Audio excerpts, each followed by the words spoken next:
morning. Good morning. All right. Happy, oh God. Wednesday.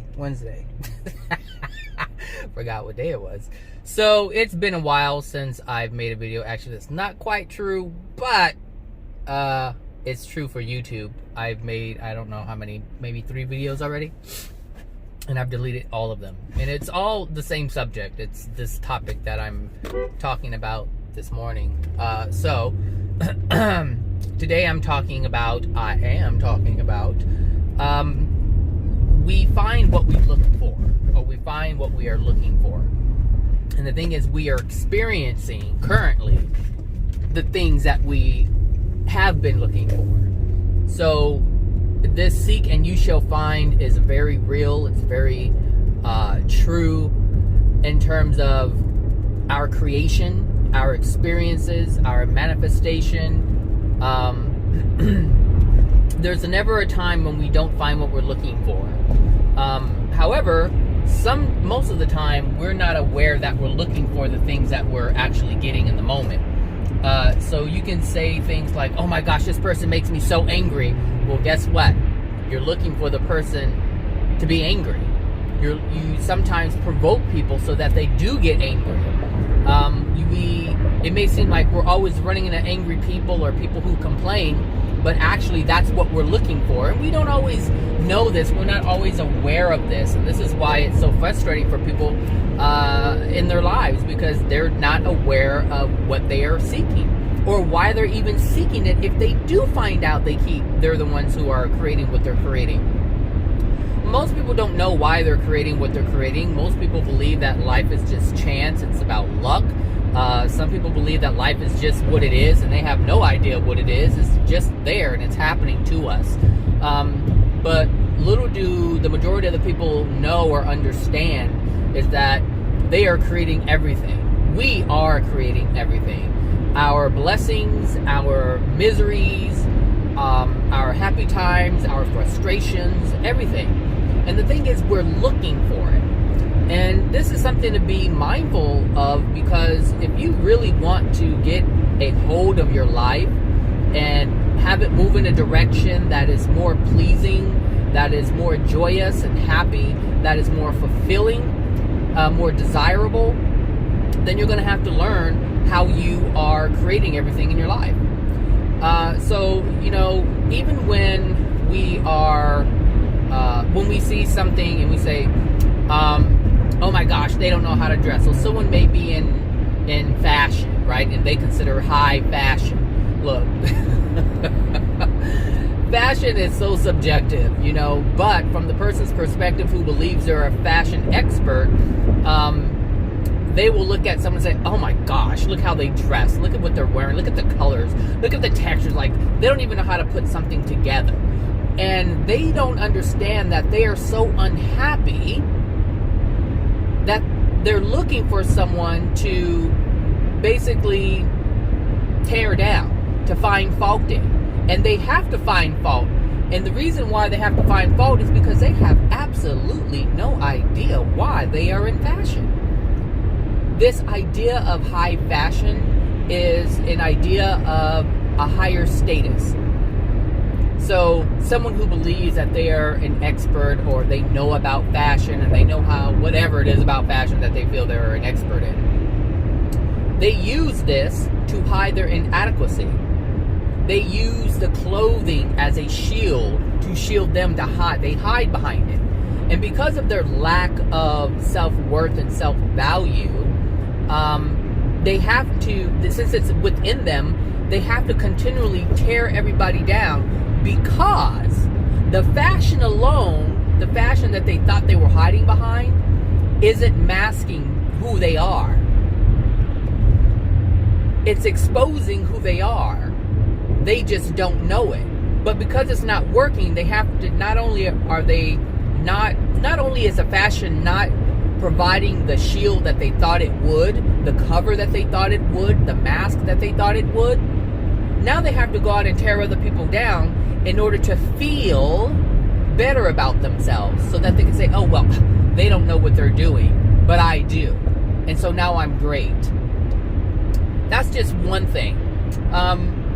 if we are looking for some people who claim to be victims, they look for people who will abuse them. They look for let's back up. Let's just say that someone is feeling as if they're not good enough.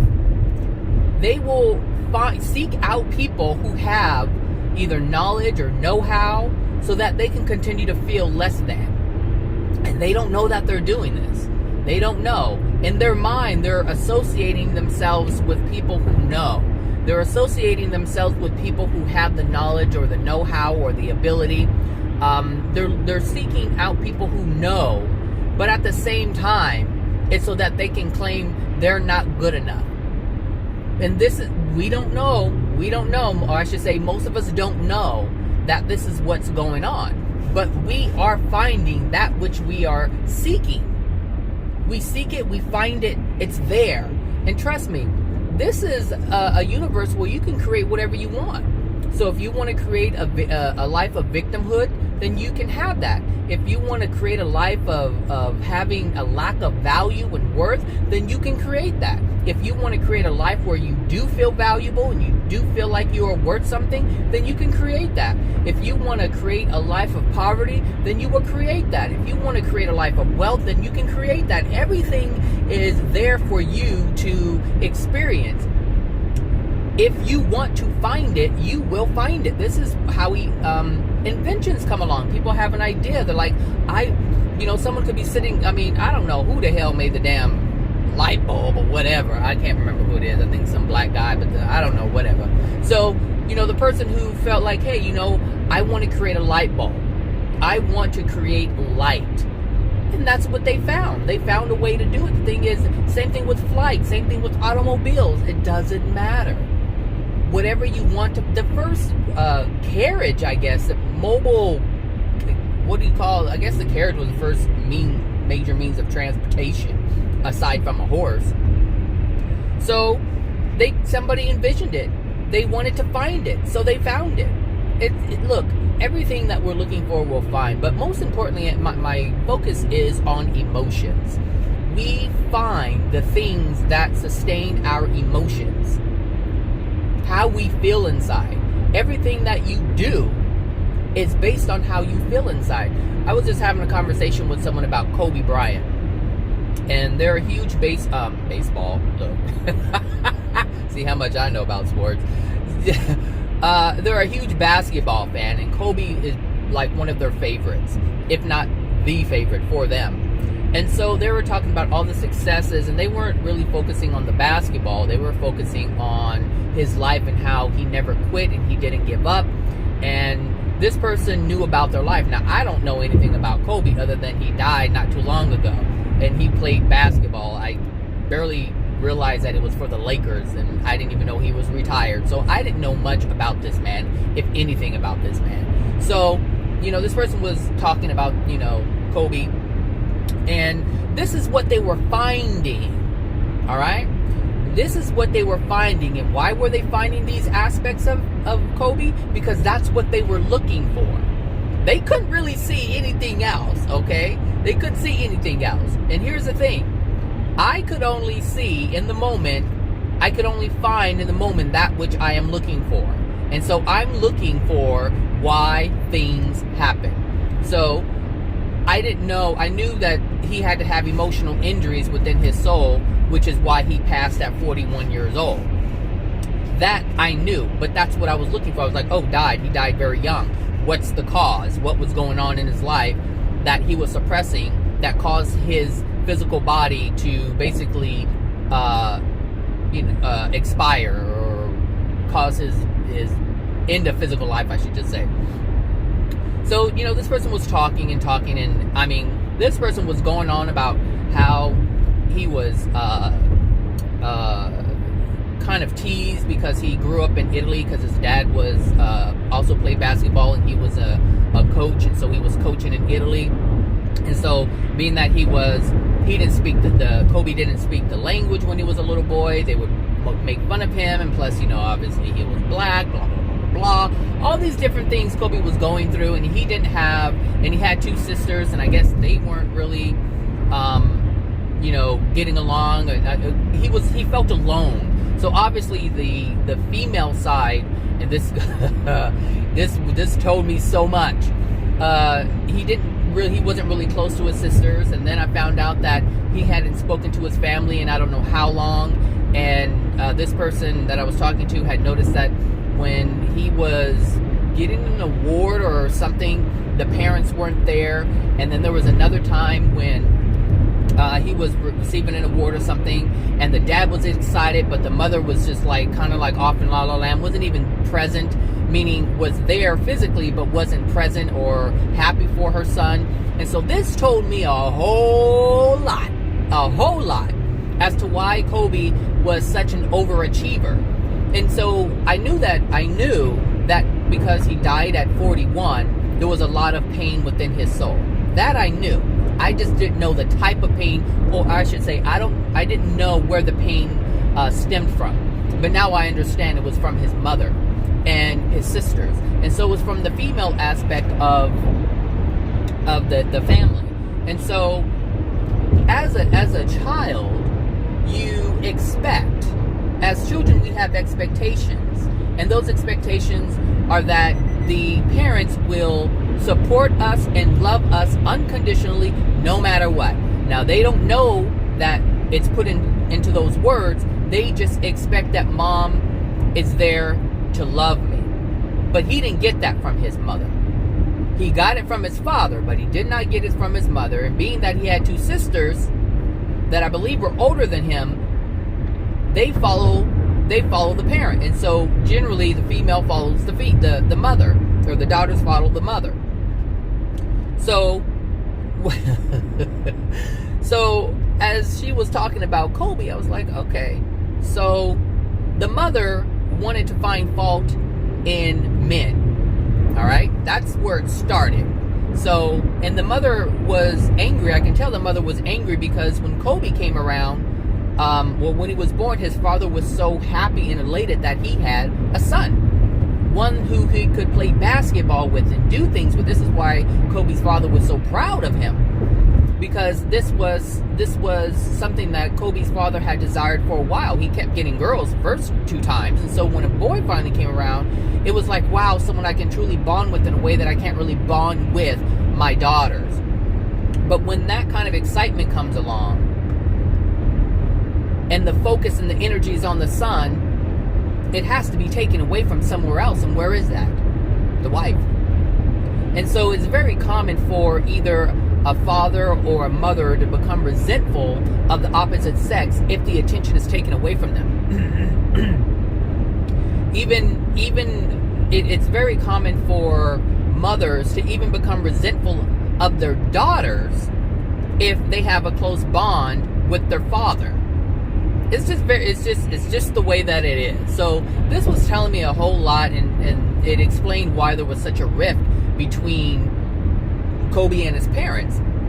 So she was talking about all of his successes and how he approached business and how he never gave up. And when he broke, or I think he messed up his right hand or broke his right hand, he started to learn how to play basketball with his left hand. And this was her focus. Never give up. Keep going. There's always a possibility. There's always another way. This is her focus. And a lot of people are like this. This is what motivational speakers do. This is why a lot of motivational speakers have, if you really notice, they have a lot of issues. Health-wise, they end up with a lot of issues. They're already messed up emotionally, which is causing their physical ailments, but it's the denial of those emotions through these motivational speakings that they give, because they're trying to convince everybody else that this is the way to do it. And at the same time, they're also convincing themselves that this is the way to do it. And so a lot of motivational speakers can motivate you to do things, but they don't address the cause of why you can't do the things that you would like to do, which is why you're in their course or class in the first place. So there's that. And so this person was just really focused on the physical. So on the physical of doing things. And so at some point, maybe about 30 minutes into the conversation, I said, you do know that's his addiction, right? And she looked, she goes, what do you mean? And I was like, you told me all of these things that, you know, he was emotionally going through. And he didn't, like, when he was little, he didn't like feeling alone. He didn't like the feeling of pain. So Kobe was really avoiding the emotional pain, which is why he wanted to be an overachiever. And she said he hated losing. And why do people hate losing? Because they hate the feeling of losing. They don't like the feeling of not being good enough. It's a feeling of lack.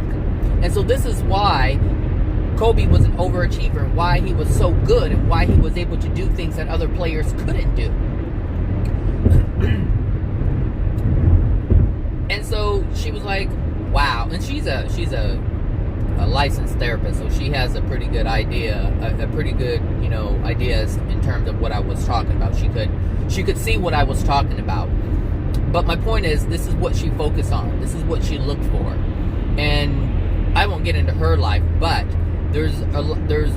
that's the reason why things happen, I guess I should say, in people's lives. They look for something while at the same time overlooking a whole bunch of other things. And this is just the way of it. But what we look for, we find. And if you want to focus on something, you will find that. And some people make that their entire life. Some people make teaching the law of attraction their entire life. Esther Hicks, one of them. She has allowed another spirit to use her vessel, her body, in order to teach the law of attraction. But the law of attraction is just one aspect of who you, I guess not of who you are, but of the universe. There's other laws that are in place that will affect your law of attraction, that actually dictate your law of attraction. So, will thoughts and feelings affect can you control it in that way? Sure. Your feelings control a lot of things. Your thoughts help keep them there. But what a lot of people don't talk about is, or I should say, are the things that dwell within the soul already. All the pain that dwells within your soul already is what keeps coming up, is what your feelings and your thoughts are based off of. So sure, we can use our mind and focus on something and see what we want to see, but that doesn't change the fact that the law of attraction is going to respond to the things that dwell within your soul that you're really not focused on. So when you try to use the law of attraction to create our lives, and we want to find it, we want to find the wealth, we want to find the well-being, and we do all the things that we feel or we know we can do in order to hold on a second, it's cold in here. When we do all the things that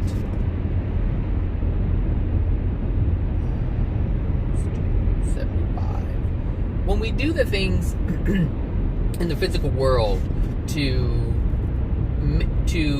experience the experience that we want to happen using our mind, we're focusing on it because we're looking for it, right? This is it. We're looking for these things to happen. We're looking for these things to use as tools or whatever to make it happen. This is why you go to motivational seminars and courses and learn all these different things so that you can focus on something and make it happen. You want the lottery to happen? You sit and think about it. You write about it. You put it in your journal. I forgot what it's, law of attraction journal. I can't remember what it's called.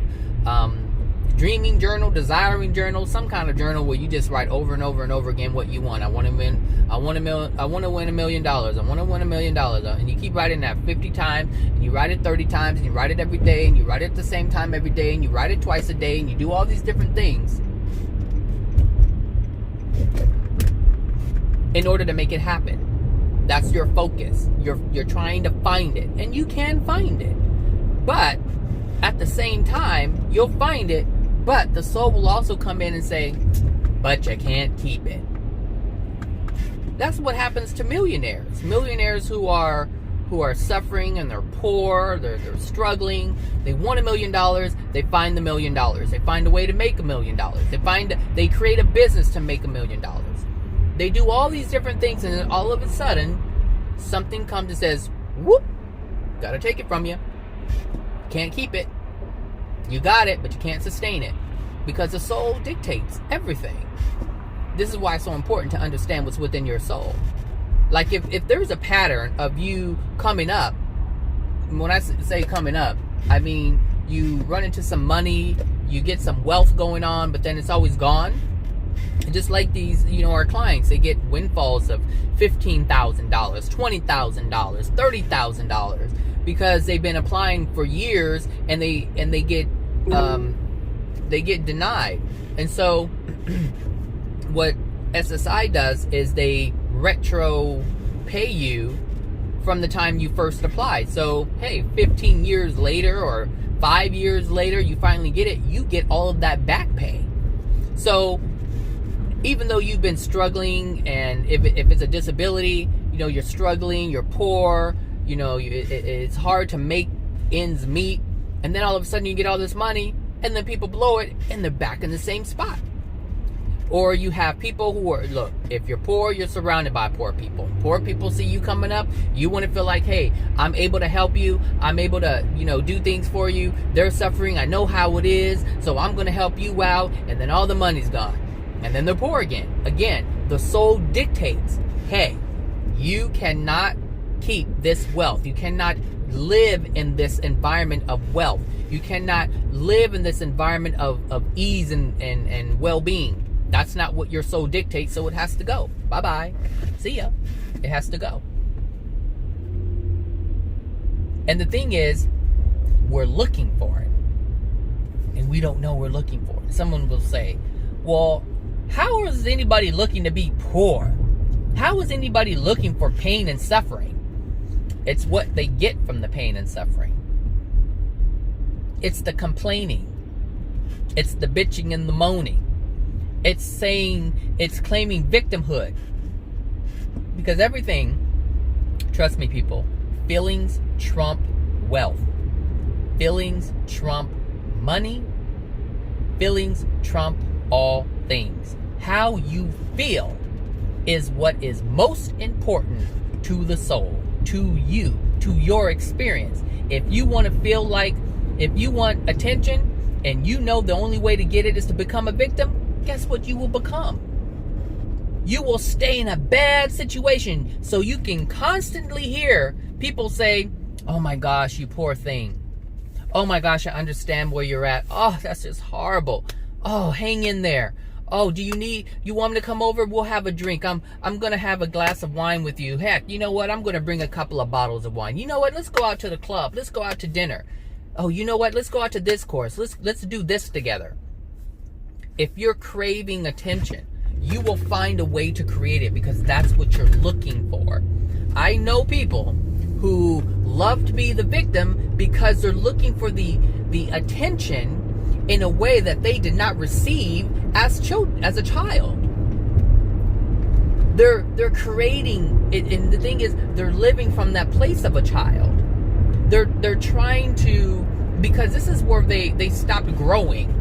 This is where the pain was for them in their life, and they wished it was different, and it's remained within them this entire time because the emotional injuries are still in their soul. The same emotional injuries that were within their soul as a child are in their soul today, and this is why they continue to do the same thing over and over again. Same thing with, like, if you feel like your parents have chastised you and you feel bad about it, what are you gonna do? Grandma, grandpa, mommy yelled at me, daddy yelled at me. It's the same thing. Or grandma and grandpa were mean to me. Mom, grandma, and grandpa were mean to me. Or Aunt Sue or Uncle John or whoever. You find the people who will give you the attention, and that's what you're finding. But as an adult, see, as children, we're subjected to it. But as adults, we find it on purpose. But we don't know we're finding it on purpose because we don't really we want to deny that we're manipulating and using people to get what we want from them. Now, this is the truth of it. You have to manipulate people to give you what you want if you're not automatically getting what you want. If it's not already in your life, then you have to seek it out. And if people aren't giving it to you on their own, you have to convince them to. This, you have these people who complain and bitch moan, and they're always crying, and they're always like, oh my God, he yelled at me, but it's okay, this is normal. It's like, it's not normal, but you keep doing it so you can keep running to your friends, so you can also have your friends angry with your husband, but you won't allow them to step in. This is how this stuff is all BS. But we find what we're looking for. Always we find what we're looking for. And, on a positive note, I have found the things that I have been looking for since I was a kid. I remember I wanted to know things. And I wanted to know things that nobody else wanted to know, that nobody else really knew. I wanted to know more than the average person. And here I am talking about the soul, which is more than what the average person knows. Now, did it look different to me as a child or as a kid when I wanted to know more? Of course. And now I understand why here's the thing. I understand now why I wanted to know more. I wanted to know more because people kept telling me that, they tried to make me feel as if I wasn't smart. I didn't know anything. I was dumb. I said this before in my videos. This is the kind of environment that I grew up in, mainly from my family. I didn't have support.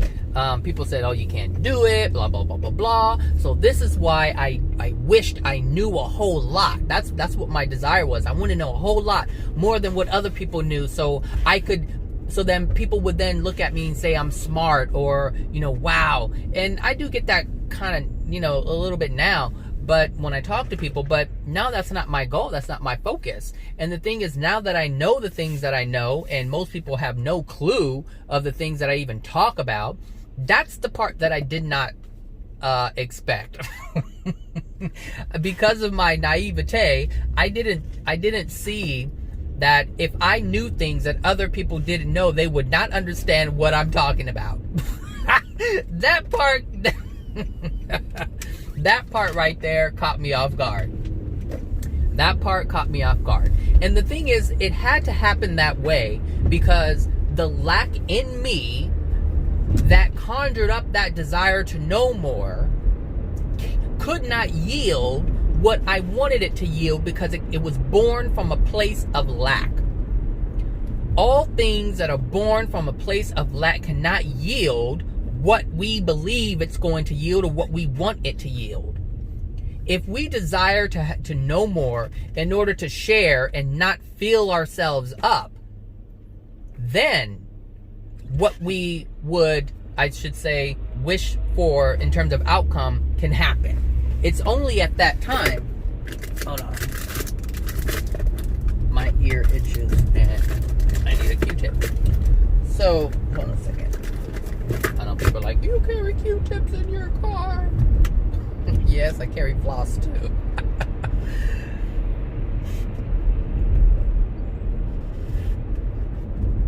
I meant to do it this morning, but I was rushing. I looked at the Q-tip jar and I was like, oh, just do it later.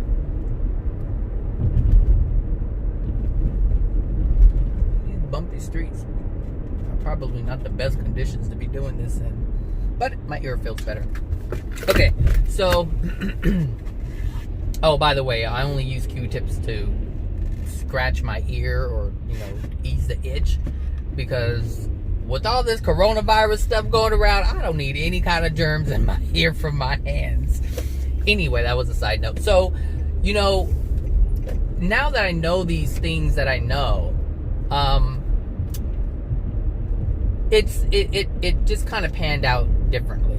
And I'm glad it did, because it exposed to me that even though I found what I was looking for, even though I found this great knowledge about God's laws and about God and about the spirit world and about the soul and about what happens when we pass and the emotions that are within us, and how the emotions are the cause of all of our ailments, our misery, all of these things, desire. I mean, all of this stuff that I know, it's amazing stuff. and it helped me, and it has helped others, and it will continue to help others, which is why I continue to talk about it.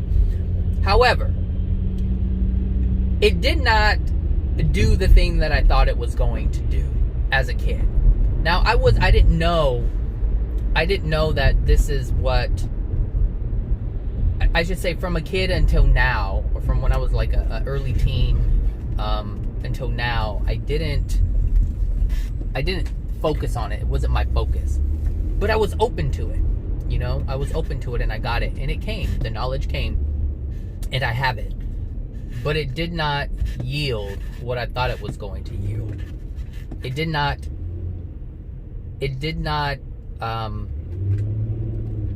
make people look at me and say I'm smart. It does. I mean, for the people I talk to, but most people I talk to, they are confused. They don't know what I'm talking about. And so I can't get that fulfilling, or I can't be fulfilled from just that. The fulfillment that I get has to be from me just having the knowledge. Me having the knowledge. Me having the understanding. That's where the fulfillment comes from.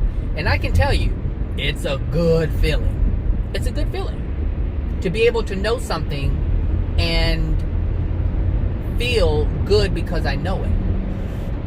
You know, smart isn't something, and I'm not saying I'm smart, but intelligence or smartness or what does that person say? Insight.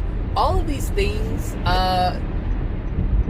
it's not based on what anybody else says. Like, if someone says you're intelligent, you're not intelligent because they say so. You're intelligent because this is what you believe yourself to be. That's it. It has to be that way, because if you allow other people to say, oh, you're smart, you're so intelligent, you're wise, you're this, as soon as they take it away, as soon as they stop saying it, it's like they take it away. You have to believe in yourself. Like, I know the things that I know are beyond what most people understand and know. And the thing is, it doesn't benefit them, it benefits me. It only benefits them if they seek it, if they desire it. And this goes back to what I said in the beginning. If you're looking for it, you'll find it. There's a lot of, I'm South. Yeah, I'm South. Most people are like, hey, look, I don't want to know about it. You know, when I die. I'll find out what's happening once I get to that place. You know, and that's fine. That's what they are looking for. They're looking for the surprise. And they're also looking for the denial. They're looking to not have anything to do with it in the moment. And we have to respect that, people. We have to respect that. There was a time I used to get so angry when people would not pay attention. I'm like, but you need to know this. I mean, when you die, you got to know that, you know, when people approach you in the spirit world, they're there to help you. They're your guides, and they're trying to, do this, blah, blah. I would get so irritated when people didn't want to hear it. But that was before I learned about humility and understanding and the recognition of free will, and how we have to respect another person's free will to live their life how they want to live it. See, I learned about the spirit world and the guides before I learned about the humility. Why? Because that's not what I was looking for. I was looking to find out about more of the non-physical, which is still the physical. The spirit body is still a physical thing in the spirit world. It seems non-physical to us, just as the physical world seems non-physical to the people in the spirit world. But in the spirit world, things are very tangible. You can touch it. You can taste it. It's the same thing in the spirit world. But that's what I was interested in. And this is one of the reasons why I was interested in Star Trek so much, because it was beyond anything that we were experiencing now. And so I was looking for space. I was looking for aliens. I was looking for extraterrestrials. I was looking for things that are beyond this place, because I wanted to know things that were beyond this place. I was looking for it. And so I found it. And the universe allowed me to find it. I was so involved with, when I first experienced channeling, I was terrified because of my upbringing about spirits. Being raised in a Jehovah's Witness family, there's this idea about spirits and how they're basically all demons. And so, on a side note, they're calling spirits demons. Well, what the hell do you think you are? Because you're a spirit in a physical body. Hello. And you're going to be a spirit when you die. So what? You're a demon now and a demon then? Well, if you knew Jehovah's Witnesses, you would say yes. Because they some evil people in that. Oh my, they're evil because they're angry, and they're angry because they shut themselves down. Like, that's the primary thing of Jehovah's Witnesses. They strip you of your individuality. They strip you of your creativity, and they put you in a box and say conform. This is the box you live in. It's a gray box. And there may be a polka dot here and a polka dot there, but that is the extent of it. We do not do things that are really outside of boring. Oh, I think that's one of the reasons why I was so miserable growing up, is because being a Jehovah's Witness, you're really not taught to express yourself. You're taught to fall in line and obey. Obey, obey, obey. That's it. Obey. Be obedient. Be obedient. Why? Because God doesn't like disobedience. And if God doesn't like disobedience, then that means you can't be disobedient to the people who are running the organization or the religion. That's just the way it is. I mean, you got to see it for what it is. And I'm not what word am I looking for? I'm not trying to tear down the religion. The religion does that on its own. I don't have to. But I'm just pointing out this is what happens in that organization. But anyway, going back to what I was saying, I was looking for those things, and I found it. I wanted, I found, and I'm not going to say this man is Jesus, A.J. Miller. I'm not going to say that is Jesus. I don't have to. You can say whoever he is. You can call him a false prophet. You can call him Satan. You can call him whatever you want to call him, because that's going to be that for you. But I wanted to know. I wanted to learn. I remember my sister had got me a book, and it was called My Book of Bible Stories. Some of you probably are aware of it. It's a yellow book, red writing. And that book, My Book of Bible, I used to see it at the doctor's office too. It's so funny. But I never really paid any attention to it until my sister bought me one. And there was a in the book, there was this man, and he was healing this sick little girl or sick lady or something like that. I said, what is he doing? Because I said, who is that? Out of all the people, I said, who is that? And she said, that's Jesus. I didn't know what Jesus was. I didn't know who it was. I didn't know what he represented, because I was literally a kid, a little boy. And so I remember she said it was Jesus, and she said, I go, what is he doing? And she said he's healing her. She's sick, and so he's making her better. I go, how is he doing that? And she said there's power. He has a lot of power. He has power to heal. And I was like, oh. And at that time, I did not see Jesus any different than myself, because I just saw him as a person, because that's the character that was portrayed in the cartoon. It was a man who was able to heal. And so that has always stuck with me. And so I wanted to be able to do that. I remember saying, oh, I want to do that. And I don't remember what my sister said in response to that. I just knew that my desire was to do that. And then later on, as an adult, maybe about, what year is it now? Maybe about 6 years ago, maybe about 6 years ago, when I started doing the QHHT thing, and I was just listening to a lot of channelings. Understand, this is what I was looking for, and the universe allowed me and helped me to find it. So they were talking about, people were channeling Jesus. I was like, Jesus? I was like, what? So, and I'm not a Christian. I will never claim to be a Christian. I will never be a Christian. That's not something that I know I will get into, because I understand what it is. But Jesus wasn't a Christian. Christianity was made because of Jesus. So I wanted to there was something I wanted to learn from him. I wanted to know the things that he knew. Because I didn't believe I could get it from a Bible, and I didn't believe that I could get it from church. I already had made that determination when I was 7 years old. So I wanted to learn from him. And my desire was this. And it wasn't a current desire. It was more of a past tense one. I wish I could have. I wish I could have learned. I wish I could have understood. I wish I could have, talked to him and get the knowledge that he had straight. Because understand that people say things that Jesus said, and they interpret things that Jesus, or what has been written in terms of what Jesus has said. So all these things that are claimed writings of Jesus, people would interpret and say this is what he meant. But I wanted to hear it from the horse's mouth. That's what my desire was.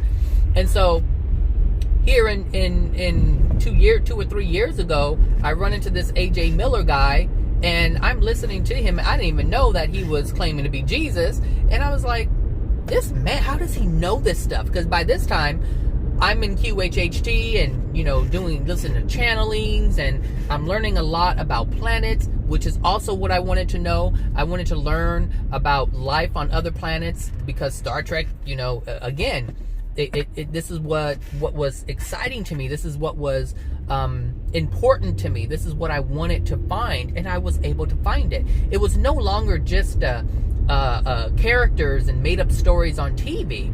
I was actually listening to Spirit's channel about these different planets and life in the past, and Mars and Venus and all these different things. And I was like, wow, this is it was so appealing to me, which is why I dove into it so strongly. But all of these things I was looking for, and like I said, I found it. And it's amazing when I look back on it, because it was like the entire time all my desires were being answered. All of my desires, which are prayers. Desires are prayers.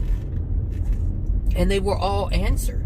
This was what's important to me. And even now, I would rather learn than go out to a club, than go out to a party, than go out to a concert. I would rather learn.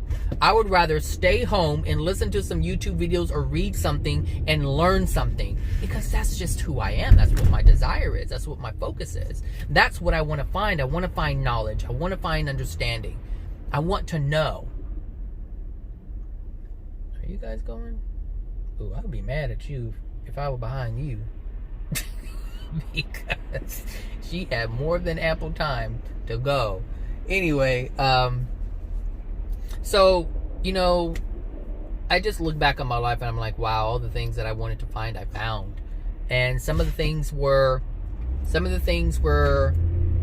truth, and some of it wasn't. Because I wanted to know things that were true, that was the truth, and I wanted to know things that just supported things I wanted to know. So, when we look at, when I look back on Arcturians and Pleiadians and Syrians, these extraterrestrials, I found them. They were there. They were there. But then at some point, I wanted to know the truth. And then what happened? I learned the truth about Arcturians. I learned the truth about Pleiadians.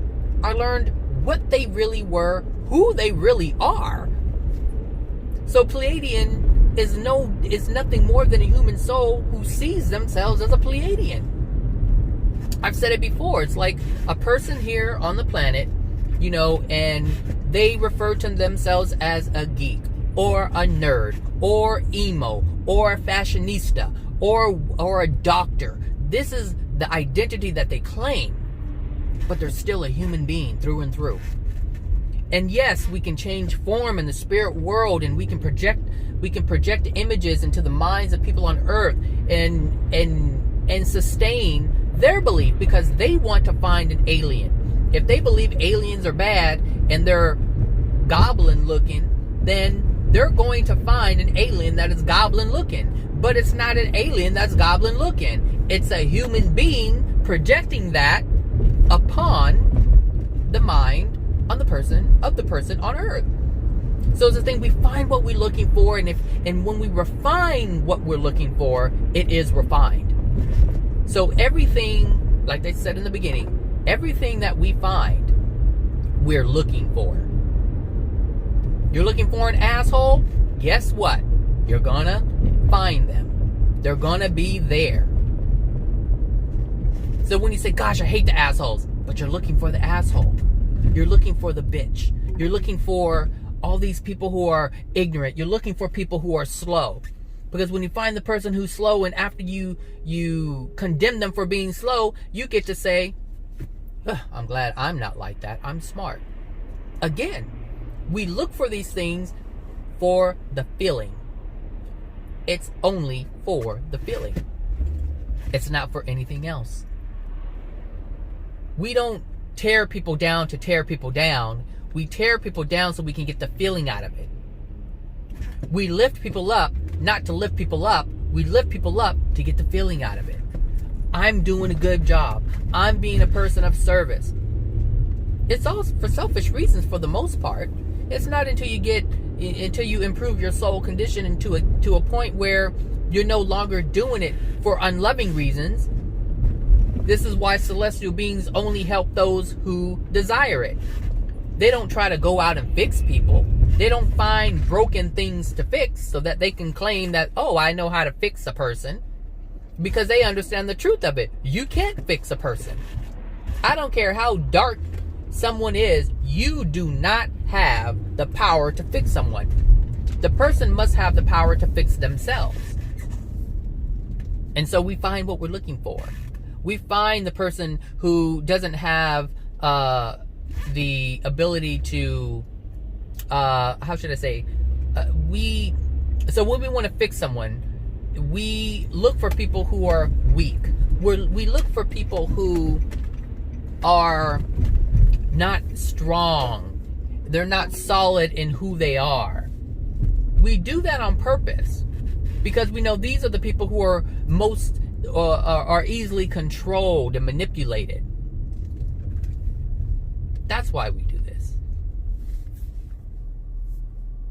I see the little camera up there twirling around. He just passed me. I want to see if it stays on me. It must be on a timer. Oh, he's not really even looking. I think the camera's just panning on its own. Anyway, we look for people who we know we can get what we want to get. So that which we are finding, we're looking for, we're looking for the people who will be able to allow that to happen. So if you want to feel like you're fixing people, you will find all the broken people. All the broken people. Not understanding that you're broken yourself, which is why you're trying to use that as the cover-up, as the mask for your brokenness. But you'll never realize that if you don't try to fix people. Because at some point, your state of being broken is going to increase in intensity. Look, these people who are like, anybody want a reading? I can do a reading for you, tarot card reading. I can do a soulmate reading for you. I can do this for you. I can do this for you. These people are broken. But they won't see it. They won't see it until their soul degrades even further. So what has to happen?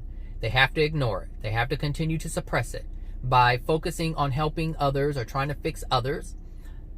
They have to continue to do this until they get to a certain point to where they realize, damn, I've been spending all my time trying to help people. I'm so miserable.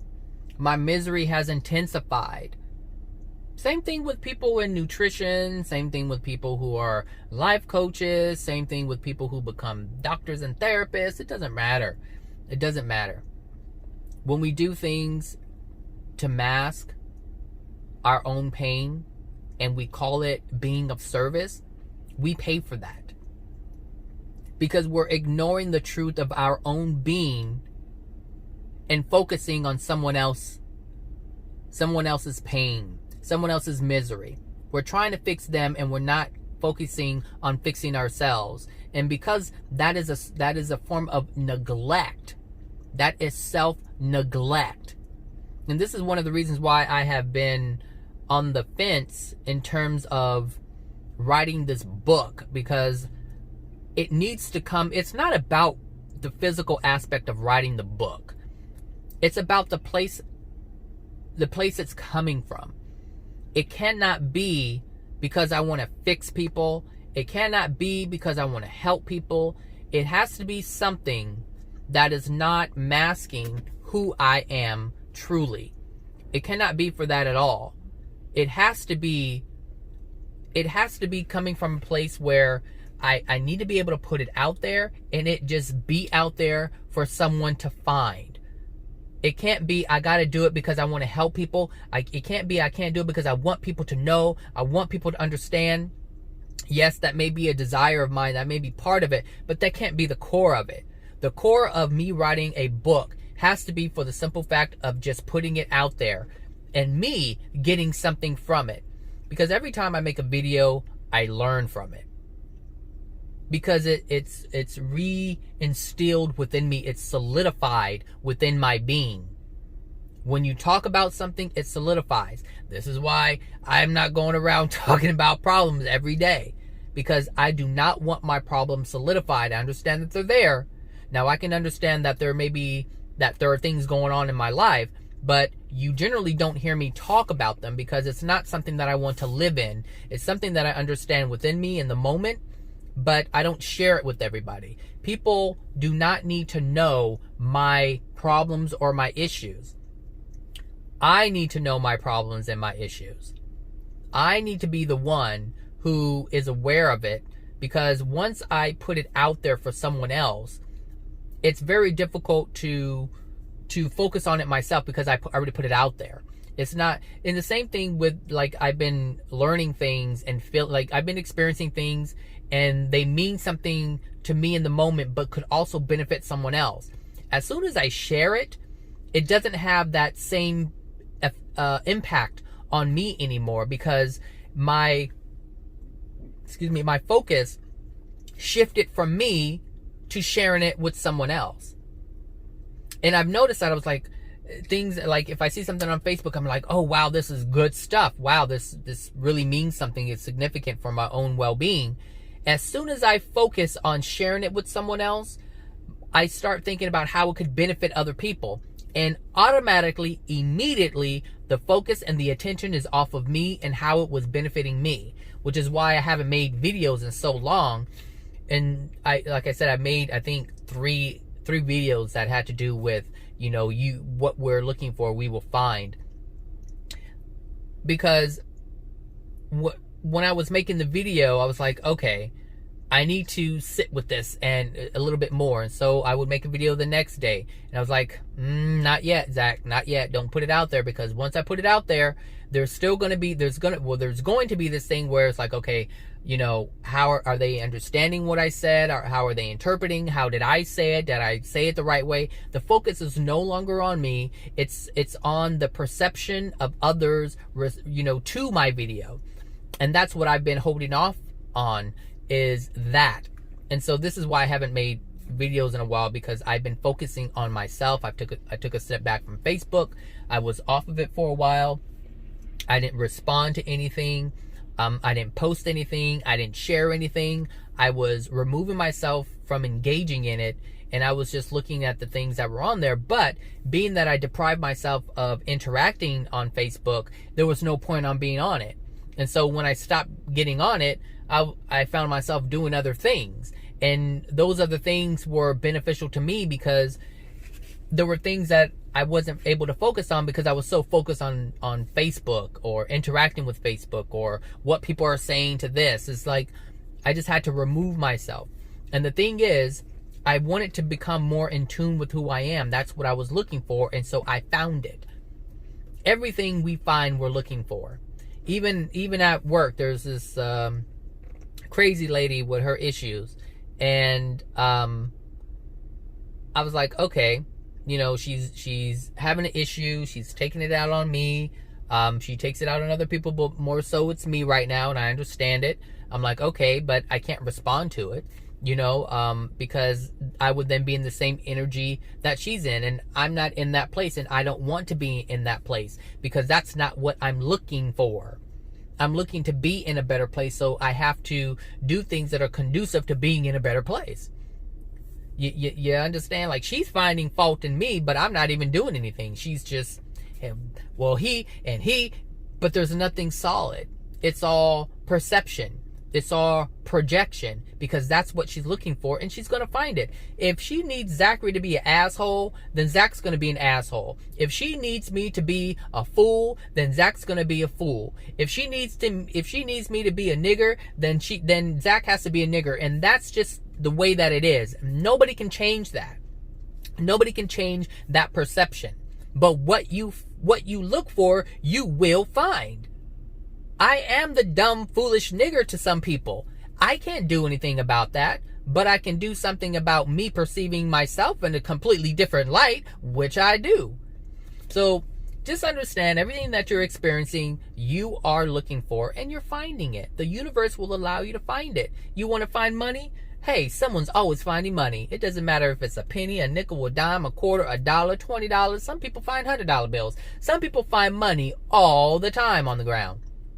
Some people do, because that's what they're looking for. Some people get a good feeling by waving crystals around. Why? That's what they're looking for. If they feel they can heal their body with the energies of crystals, guess what? That's what they're looking for, and that's what they will experience. I'm not saying that that's what's going to happen. I'm not saying the crystals are doing it. I'm saying their experience is going to be just that. The experience that they're looking for. They will find it. Everything we find, everything we look for, we find. We're finding it. Every experience right now is something that you have been looking for, and you found it. You found it. I found it. I don't know if you remember little Sarah from The Land Before Time, when she thought she found the Great Valley. She goes, I found it. Anyway, so yeah, that's it, everybody. I hope you are having a great week, and you're learning something about yourselves. That's my hope. Obviously, you dictate and determine and decide whether or not that's your experience. If that's what you're looking for, then that's what you're looking for. And the thing is, when we look to improve ourselves, how we believe that will be exactly what we find. That's it.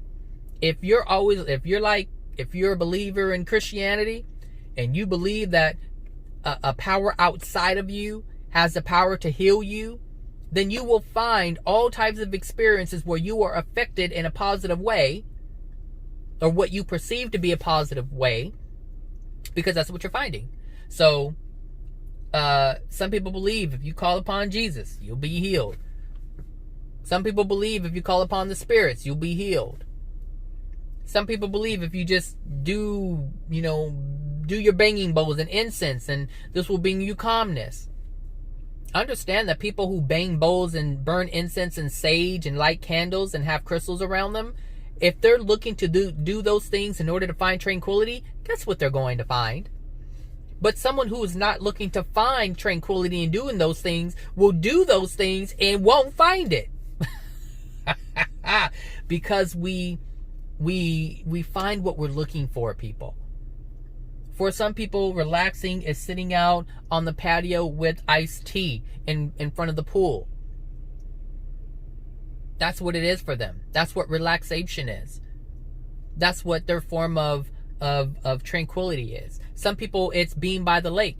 Some people don't like being by the ocean. They think being by the lake is more tranquil to them, because that's what they're looking for, and that's what they're going to find. So if you're experiencing suffering, guess what? You're looking for something in that suffering. The question is what? You have to ask yourself, what are you getting out of it? And that's a question most people won't ask, because the answer is something they don't want. Because they already know it. They know if they find, most people don't ask themselves questions like that because they know if they find the answer, it's going to be devastating to them. Because then they're going to see the truth of what the truth, or the falsehood, I should say, of what they're really doing. All right, everybody. So have a great rest of the week, and I will talk to you guys later. All right. Bye now.